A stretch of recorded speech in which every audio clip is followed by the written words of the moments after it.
இந்த நாளிலும் சகரியா தீர்க்கதரிசன புத்தகம் 9வது அதிகாரம் அதனுடைய 13வது வசனத்தில், நான் எனக்கென்று யூதாவை நாணேற்றி, ஆண்டவர் அவருக்கென்று துதிக்கிற யூதா என்கிற கர்த்தரை துதிக்கிற, கர்த்தரை மைமைப்படுத்துகிறவர்களை கர்த்தர் நாணேற்றுகிறார், ஆயத்தப்படுத்துகிறார் என்று வேதம் சொல்லுகிறது.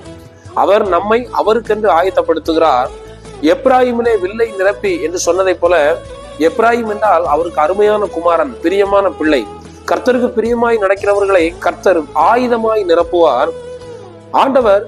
ஆண்டவருடைய பிள்ளைகளை, சியோனை, கர்த்தருடைய சபையை சத்துருவுக்கு விரோதமாக எழுப்பி பராக்கிரமசாலியின் பட்டயத்திற்கு ஒப்பாக்குவேன் என்று கர்த்தர் வாக்குத்தத்தம் பண்ணி இருக்கிறார். எனவே இந்த நாளிலும் நாம் அவருக்காக ஆயத்தமாக்கப்பட்டிருக்கிறோம். அவருடைய ஆயுதமாக கர்த்தர் நம்மை மாற்றி நிரப்பி, சத்துருவுக்கு விரோதமாக நம்மை எழுப்பி, சத்ரு முறியடிக்கக்கூடிய விதத்திலே பராக்கிரமசாலியின் பட்டயத்திற்கு ஒப்பாக்கி நம்மை பயன்படுத்த விரும்புகிறார். அப்படியே இந்த நாளிலும் கர்த்தர் நம்மை பயன்படுத்துவராக. கர்த்தருடைய நாமம் மகிமைப்படட்டும். ஆமென்.